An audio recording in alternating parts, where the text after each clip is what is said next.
La transmission, c'est un truc compliqué quand vous savez faire des trucs. Par exemple, moi, je me pose la question de l'académisme. Moi, j'ai appris la musique d'une manière hyper académique. De 6 ans à 20 ans, le conservatoire, le machin, voilà. Il se trouve que je dois à cet académisme ce que je sais aujourd'hui, et pourtant, je l'impose pas à mes enfants, parce que je le trouve poussiéreux aussi. Je le trouve en retard. Je trouve qu'il ne profite pas des choses modernes sur l'apprentissage, sur le goût, sur le plaisir, qui est indissociable pour moi de tout apprentissage artistique. Et ben voilà, ben j'ai le cul entre deux chaises. Parce que je sais que l'académisme a une grande valeur, mais je trouve qu'il est mal transmis. Donc je patauge comme ça, avec mes enfants, avec mon idée de la transmission, entre deux mondes qui se bagarrent depuis l'invention d'Internet, entre est-ce que c'est le savoir qui compte, est-ce que c'est la masse à savoir qui compte, est-ce que c'est la manière de le donner, est-ce que... Voilà, c'est un sujet qui est... Qu'est-ce que l'école aujourd'hui, après Internet, pendant Internet, qu'est-ce que ça veut dire de mettre 30 gamins dans une même classe pendant 1 heure pour parler d'un truc, puis les mêmes 30 pour parler d'un autre truc pendant 1 heure? Est-ce que c'est bien comme ça que ça rentre là-dedans, en fait? Moi, je crois pas. Après, voilà. Je me demande si l'âge le plus créateur, le plus libéré, qui doit être quelque chose comme 8 ans peut-être, ou 9 ans, j'en sais rien, ça doit être un truc comme ça. En fait, c'est l'âge où le cerveau est le plus capable, à mon avis, de digérer les informations. Il y a une espèce de boulimie d'informations. Chez certains enfants de 8, 9 ans, il y a un truc, il faut tout comprendre, comment ça marche, il faut démonter les machins, les remonter, les trucs, et ça peut atteindre l'électronique, le ciel, la terre, le sous-sol, les dinosaures, les machins, ça n'a pas de fin. Bon, bah ça, pour moi, c'est une vérité humaine. C'est-à-dire qu'on vient de ça. Cette hypertrophie du cerveau, elle donne le besoin de le nourrir. Et après, arrive une espèce de timidité, un complexe, en disant « ouais, je peux pas tout savoir, il va falloir que ça non, c'est trop tard, ça c'est trop tard, ça non, bon bah allez, je vais pas aller par là parce que ça a l'air d'être par là », et ça encore c'est une chance parce qu'il y a des fois des gens ils sont rien du tout. Et je crois que, moi je crois beaucoup à ça, je crois que la nature de l'enfant, c'est d'apprendre, en fait.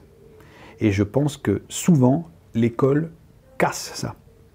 L'école vient dire à l'enfant, t'y arrives pas, t'y arrives pas, t'y arrives pas, t'y arrives pas, t'y arrives pas, t'y arrives pas. Et c'est jamais vrai. C'est l'école qui est en tort de ne pas y arriver. Le gamin, il est tout disponible, lui.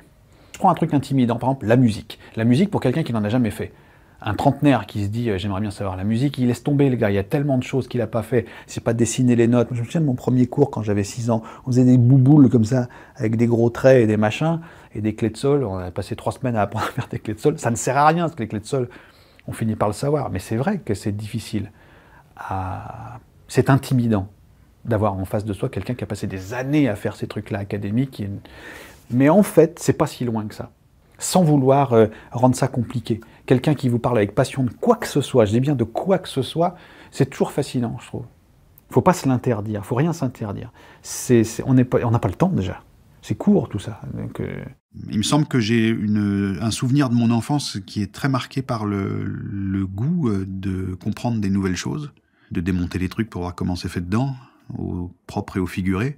Et que, étant papa moi-même de 7 enfants, j'ai quand même eu le temps de regarder comment est-ce que des fois, assez souvent malheureusement, cette impulsion première pouvait être un petit peu gâchée, voilée par un système qui est encore sur des très vieilles notions de l'apprentissage, comme la compétition, comme la notation, comme le succès, c'est-à-dire t'arrives ou t'arrives pas, etc., qui pour moi sont tout simplement très souvent ringardes, quoi, c'est tout. Mais bon, c'est un énorme système, et c'est comme les énormes bateaux, pour leur faire prendre des virages, ça prend des kilomètres, quoi. C'est des paquebots, c'est pas des petits surfs, donc voilà.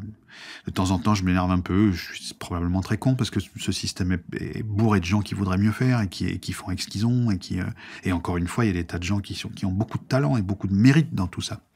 C'est bel et bien ce paquebot dans lequel ils sont embarqués, qui des fois me fatigue, en tant que papa, en tant que... Moi, j'ai été prof aussi de musique, le solfège, pour gagner ma croûte quand j'avais 18-19 ans. Je vois bien qu'il y a 1 milliard de façons d'apprendre, et que ce paquebot-là, des fois, m'agace par rapport à ça. Voilà, à son inertie. Et du coup, bah, dans ce que je fais, effectivement, il y a toujours un peu... C'est vrai, une transmission, parce que je trouve que c'est magnifique. Les gens les plus géniaux que j'ai rencontrés de ma vie avaient toujours des statuts de prof, bizarrement, de prof admis sur la fiche de paye ou pas, je veux dire, mais en tout cas de de transmetteur de quelque chose. Et c'est ce que j'aime encore faire aujourd'hui quand j'ai un peu de temps, c'est qu'on me transmette quelque chose à moi-même. Donc, pour cette chose-là qui est le truc le plus chouette, voilà, du coup, je trouve que l'école devrait rattraper vite tout ce retard-là. Mais qui je suis pour dire ça? J'en sais rien. Il y a souvent des parents qui disent à leurs enfants, il faut être très sérieux, il faut faire les choses sérieusement parce qu'après la vie va être trop dure si on fait pas les trucs, si on travaille pas, si on machin. Et en fait, je crois pas. Je pense qu'il faut avoir le courage de dire aux enfants, ne passez pas 4 jours d'affilée à faire un truc qui vaut pas le coup. Ne faites pas ça. Parce que vous allez rien en tirer, vous allez pas emmener ça dans la tombe, vous allez pas... si votre truc c'est de crever la dalle dehors et de vous marier avec quelqu'un ou si vous êtes à votre place, tout simplement.